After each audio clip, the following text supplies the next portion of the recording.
So here's the thing about this topic.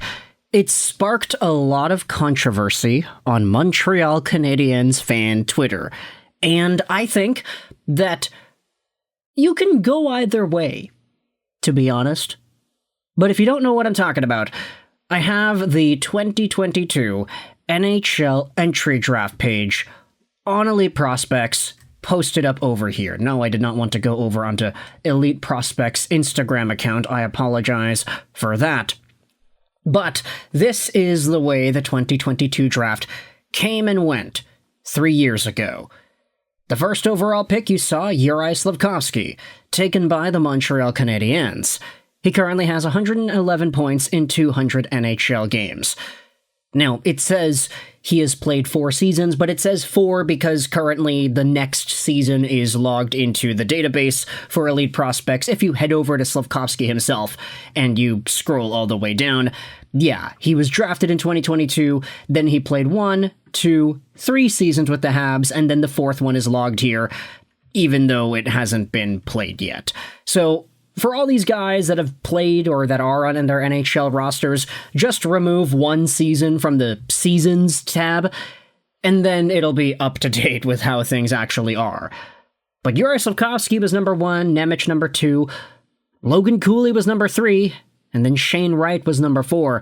Probably the biggest shock of the night, a guy that folks were debating could have gone first overall, ended up slipping down to number 4.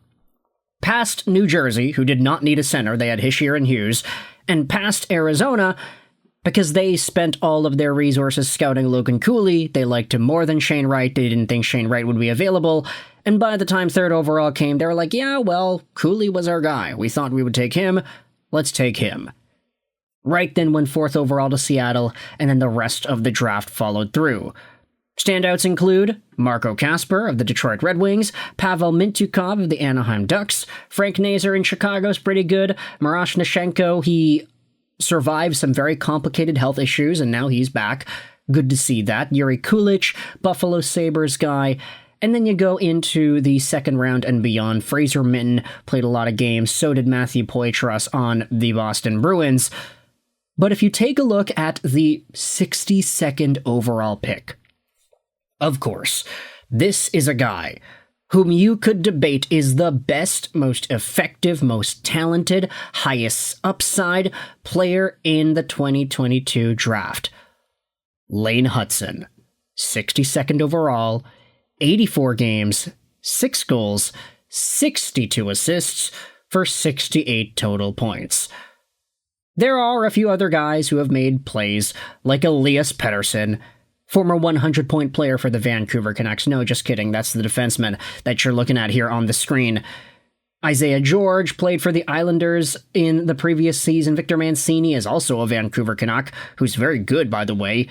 And then you scroll down and you see the last guy, Kirill Kudryavtsev, who also played for the Vancouver Canucks. It's kind of weird, man. All these late-round picks from 2022 happen to be Vancouver guys.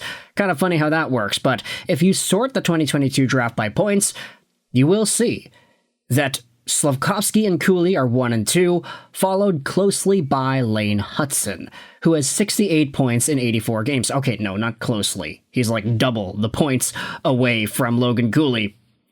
But in terms of assists, Lane Hutson is all the way up there at 3rd overall as well. It's why he is 3rd in points.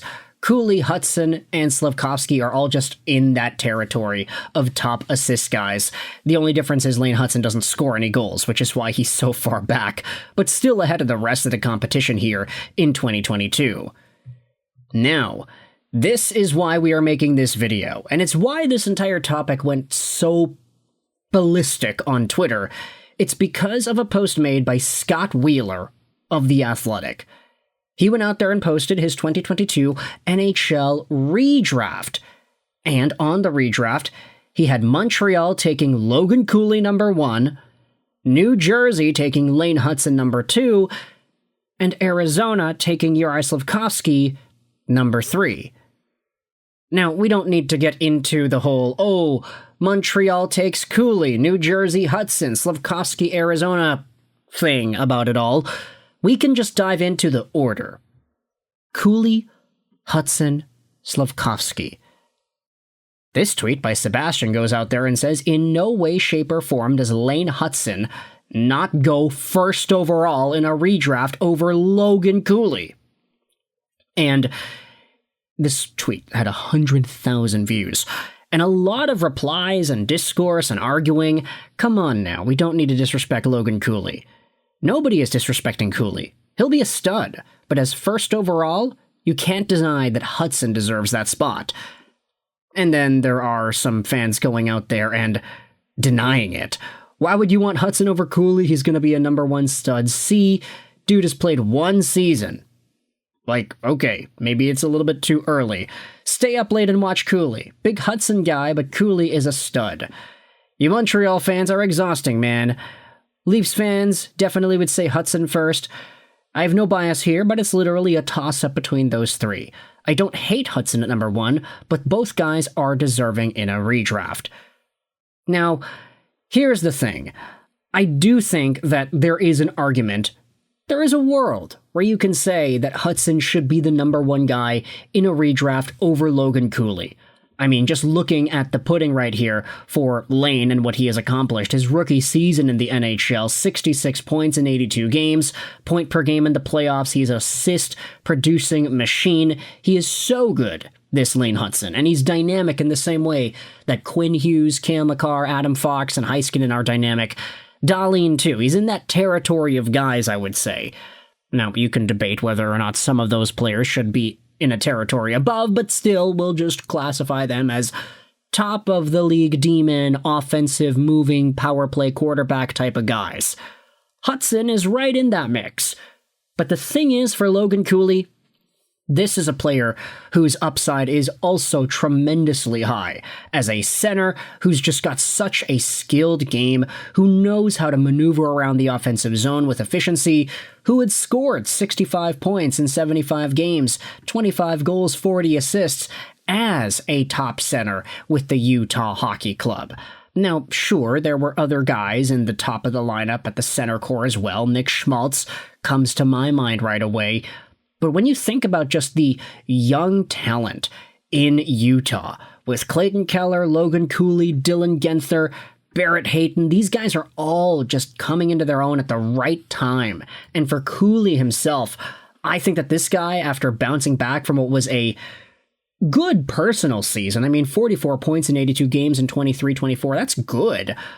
But the Utah Hockey Club came into existence because Arizona was a tire fire. It was not a good time to be an Arizona Coyotes player when they were playing out of the gosh darn NCAA arena. So for Logan Cooley to impact the game in the way that he does, with his speed, with his creativity, with his nifty passes, his dipsy doodles, this is a guy who can be a number one bona fide center. Like, I'm thinking a 90 to 100 point caliber guy every season, if everything works out. Maybe there's the potential for Cooley to maybe get one 95 or 100 point season and then be an 80 point guy the rest of his career. But I do think that it's possible that he has multiple 90 plus point campaigns.